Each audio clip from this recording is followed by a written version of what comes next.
नमस्कार, आपका बात 25 में स्वागत है। और बात 25 में आज हम बात करते हैं फिल्म उद्योग की। और फिल्म उद्योग में जो कुछ मौतें हुई हैं उनकी, तो फिल्म उद्योग के लोग, वहाँ के इसी क्षेत्र में काम करने वाले बहुत सारे लोगों ने बार बार ये प्रश्न उठाया है कि ये जो इतनी सारी मौतें हुई हैं, इसके ऊपर कोई स्थापित सत्य सामने क्यों नहीं आया है, कोई मुकदमे क्यों नहीं चले हैं। और सबसे पिछले दिनों जो सबसे जाना माना जो एक आत्महत्या हुई या कि हत्या हुई एक षड्यंत्र के तहत, ये आज तक स्थापित पूरी तरह से नहीं है। वो सुशांत सिंह राजपूत की बात है। कहा ये जाता है कि वो आदमी ने इंजीनियरिंग में बड़ा टॉप किया था और दुनिया भर के साइंटिफिक क्षेत्र में उनका जो है वो इंटरेस्ट था, रुचि थी, और भी बहुत से कार्य वो कर रहे थे।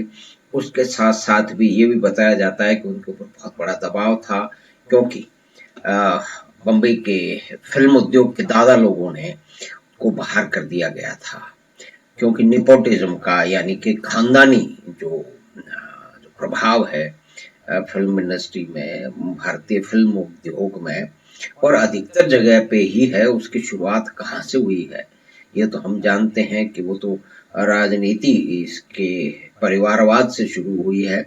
तो उसके बाद में सभी जगह परिवारवाद पहुंच गया। तो भारतीय फिल्म उद्योग भी परिवारवाद या कि निपोटिज्म के एक बहुत बड़ा उदाहरण है। और इस उसके सपोर्ट में ये भी कहा जाता है कि लोग अपने जानकारी के हमेशा जानकारी के कारण काम नहीं होते। अधिकतर जो आगे बढ़े हैं वो काम जो है वो टैलेंट के कारण, किसी क्षमता के कारण, किसी कौशल के कारण होते हैं, सारी दुनिया में होते हैं। तो बम्बई की फिल्म इंडस्ट्री में होने वाले इस नेपोटिज्म को, जिसके ऊपर बहुत सारे वहाँ के जो दादा लोग हैं उन्होंने कूद कूद के कहा कि हाँ, हम हैं, हम परिवारवादी हैं, हम दोस्तियों में ख्याल करते हैं, हम निपोटिस्ट हैं, उन्होंने कूद कूद के कहा है। अब वो कौन लोग हैं? बम्बई के फिल्म उद्योग के दादा लोग हैं। यानी कि कितनी सारी मौतें हो गई, चाहे जिया खान की बात हो, श्रीदेवी हो, दिव्या भारती हो, सिल्की स्मिथा साउथ की हो, कुणाल सिंह है, नफीसा जोसेफ है, कुलजीत रंधावा, विवेका बाबाजी, और भी कई और। यानी कि ये जितनी भी मौतें हुई हैं, इनमें ये माना गया कि या तो ये आत्महत्याएं थी या ये दुर्घटनाएं थी। इस तरह से माना गया, क्योंकि दिव्या भारती के बारे में ये कहा जाता है कि ये दुर्घटना थी, तो हो भी सकती है। हम बिल्कुल ये नहीं कह रहे, ये कोई भी नहीं कह रहा कि सचमुच में ऐसा ही है, लेकिन इन मौतों के पीछे एक रहस्य का काला पर्दा लगातार पड़ा रहा है, और उसके बहुत सारे कारण भी हैं। क्योंकि बम्बई का जो फिल्म उद्योग है उसके संबंध कई तरह के ऐसे लोगों से रहे हैं जो कि गैंगस्टर्स भी रहे हैं, जो कि टेररिस्ट भी रहे हैं, उसमें उनका हाथ रहा है। और ब्लैक मार्केटियर हैं, उनके साथ उनका रहा है, उनके वो फंडिंग करते रहे हैं, बल्कि वो फिल्में बनाते रहे हैं। बहुत सारे स्मगलों पे और अपराधियों पे फिल्में बनाने का जो एक कल्ट चला है, उसके पीछे भी माना जाता है कि उन्हीं का हाथ है।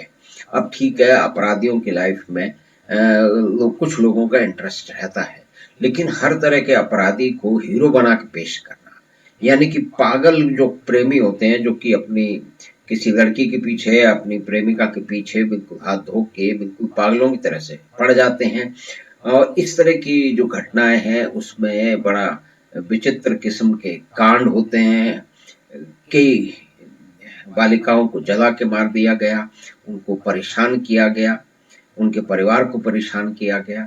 तो इस तरह की कथा वस्तु पे बहुत सारी फिल्में बनी हैं, और वो यही करती हैं, महिमा मंडन करती हैं पागल प्रेमियों का, अपराधियों का, स्मगलरों का, बूटलेगर्स का, इस तरह के। और खलनायक यानी कि मुख्य रूप से खलनायकों का जो है वो महिमा मंडन करने का एक पूरा का पूरा एक एक समझिए कि एक एजेंडा शायद बम्बई की फिल्म इंडस्ट्री चलाती है। उसके बहुत सारे कारण हो सकते हैं, तो ये पहले जो गिनाए वो तो कारण उसके अंदर है ही।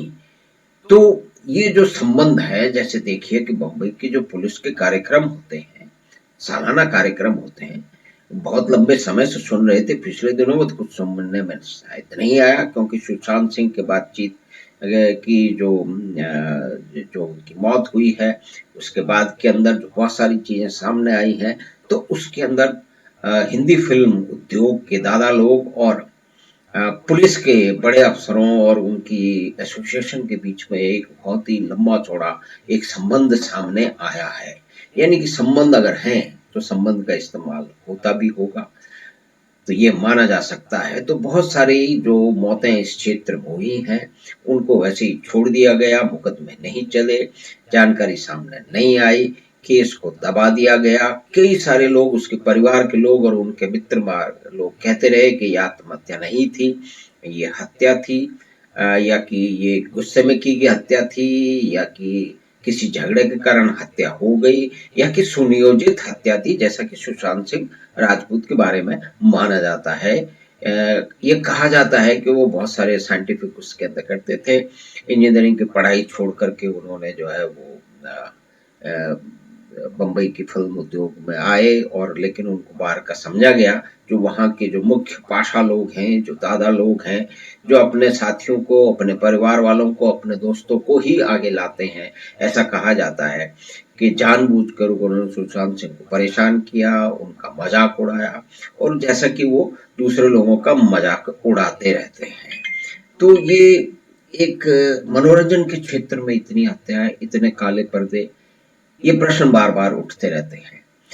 तो इन्हीं बातों को हमने याद करने का प्रयास किया है। अभी तक सुशांत सिंह की उसके बाद में कोई भी क्लोजर रिपोर्ट शायद आई नहीं है कि क्या हुआ है। केस चल रहा है, इन्वेस्टिगेशन चल रही है, जांचें हिंदुस्तान में बड़े लंबे समय से चलती रहती हैं, उसके भी बहुत सारे कारण हैं। लेकिन ये बात मुख्य है कि इस मनोरंजन उद्योग में बहुत सारे काले कोने हैं, कुछ अंधेरी कोठरियां हैं, जहां पे ड्रग्स का सेवन होता है, ये बार बार कहा जाता रहा है। ब्लैक मनी का इस्तेमाल तो फिल्मों को फाइनेंस करने के लिए होता रहा है। बहुत सारे गुंडे और स्मगलर्स और दादा लोग फिल्मी सितारों को अपनी पार्टियों में बुला करके अपने मेहमानों का मनोरंजन और खुद का मनोरंजन करते रहे हैं। एक ये लंबा चौड़ा एक इतिहास रहा है। और फंडिंग भी ब्लैक फंडिंग, पिछले ब्लैक मनी से फिल्मों की फंडिंग, और बल्कि कास्टिंग करने में भी उन लोगों का कौन रोल कौन करेगा और कौन नहीं करेगा, इसमें भी बहुत सारे स्मगलर और पैसा लगाने वालों का रोल रहा है। उसके बहुत सारे उनके झुकाव हैं, बहुत सारे उनके कारण हैं। तो ये एक हिंदी फिल्म इंडस्ट्री की जो रंगीन दुनिया बताई जाती है, जो कि तड़क भड़क है, जो कि सितारे हैं, उन सितारों की जिंदगियां हैं बड़ी ही प्रेशर की, बहुत ही दबाव उनके ऊपर रहता है। ये बात तो सामने आती है कि वो एक तरह से स्टारडम के आदी हो जाते हैं, उसको वो छोड़ना नहीं चाहते, और ऐसे बहुत सारे केस हैं। साइकोलॉजिकल हमेशा मानसिक दबाव में रहते हैं, दूसरे से आगे बढ़ने की कोशिश में रहते हैं, लगातार एक लड़ाई चलती रहती है। अपने संबंधों का भी इस्तेमाल स्टारडम के लिए किया जाता है।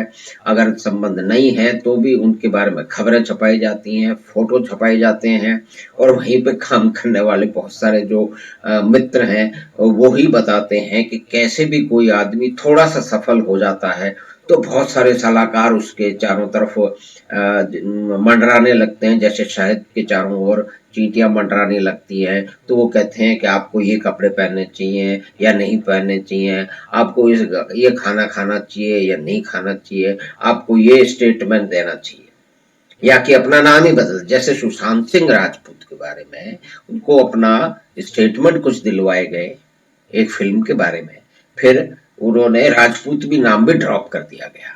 तो ये तो इसका एक मुख्य कारण है कि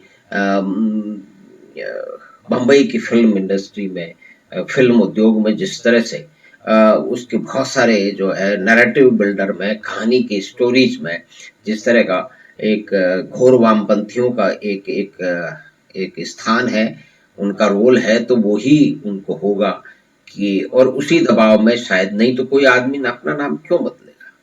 तो ये दबाव वहां पे पड़ते रहते हैं। तो ये सब कुछ सामने बीच बीच में आता रहता है।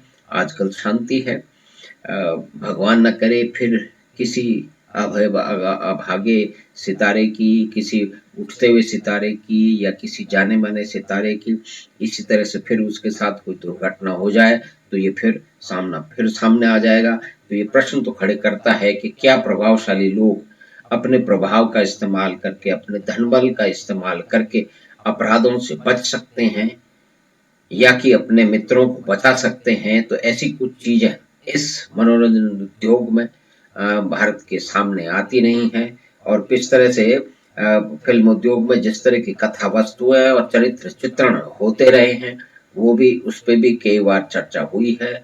लोग हमेशा करते रहते हैं किस तरह से कुछ चरित्रों को उनकी हंसी मजाक उड़ाया जाता है, उनकी भद्द उड़ाई जाती है। कुछ धार्मिक जो है वो रिचुअल हैं या कि देवी देवता हैं, उनका किस तरह से घोर रूप से मजाक उड़ाया जाता है। तो इसमें तो सीधे सीधे भारत के जो घोर वामपंथी लोग हैं उन्हीं का स्टाइल है। और कुछ परिस्थिति ऐसी है कि वहाँ पे क्रिएटिव फील्ड में, चाहे एडवर्टाइजिंग हो, फिल्म हो, थिएटर हो, उसके अंदर उसी तरह के लोग घुसे हुए हैं जो कि शायद ऐसा प्रभाव डाल सकते हैं कि वो फिल्मी सितारों से स्टेटमेंट दिलवाते हैं कि वो कुछ विशेष किस्म के घटनाओं में और परिस्थितियों में वहां पे जाके खड़े हो जाएं। जैसे कि फिल्म सितारे किसी जेएनयू में पहुंच जाते हैं या कि सुशांत सिंह राजपूत पर दबाव डाला जा सकता है कि तुम अपना राजपूत जो है ना वो ड्रॉप कर दो, ये बहुत ही ये है वो है वगैरह वगैरह। तो इस तरह की बातें सामने है, लेकिन मुख्य बात तो यही है कि बहुत सारी रहस्यमय मौतें बम्बई की हिंदी फिल्म इंडस्ट्री में होती रही हैं और उस पे हमेशा काला पर्दा पड़ा हुआ है। और बहुत सारा नेक्सस जो है, चाहे वो ड्रग ट्रैफिकर्स हो, चाहे वो पुलिस हो, चाहे टेररिस्ट हो या कि ब्लैक मार्केटर हो, उनके साथ में ये एक मिला जुला एक है और प्रभाव के कारण बच जाते हैं। कोई बड़ा फिल्म सितारा सड़क पे सोते हुए लोगों पर गाड़ियां चढ़ा देता है और वो बच जाता है। कोई दूसरा किसी AK-47 लेके अपने घर में रखता है। जो दूसरे लोग हैं जो AK-47 को लाते हैं अपने घर में रखते हैं, उसको नष्ट करने में काम करते हैं, उनको तो पूरी सजा मिलती है, लेकिन इस सितारे को नहीं मिलती। क्षमा कीजिए। तो हमने बातचीत की बम्बई की फिल्म इंडस्ट्री जो है, फिल्म उद्योग है, उसके बीच उसके कुछ काली रहस्यों की, कुछ अनएक्सप्लेन्ड जो डेथ हुई है, क्या वो आत्महत्याएं थी या कि भावावेश में किया हुआ कोई हत्या थी हो गई या कि प्री प्लान्ड थी, योजनाबद्ध तरीके से किसी की हत्या की गई, ये सामने नहीं आया है। और बीच बीच में लेकिन ये आता रहता है। तो हमें आशा है कि बात 25 से भी ये बातचीत आपको पसंद आई होगी। तो आप चैनल बात 25 को सब्सक्राइब करें, लिंक अपने मित्रों और परिवार के साथ साझा करें। हम फिर बातचीत करेंगे किसी एक नए विषय पे। धन्यवाद, नमस्कार।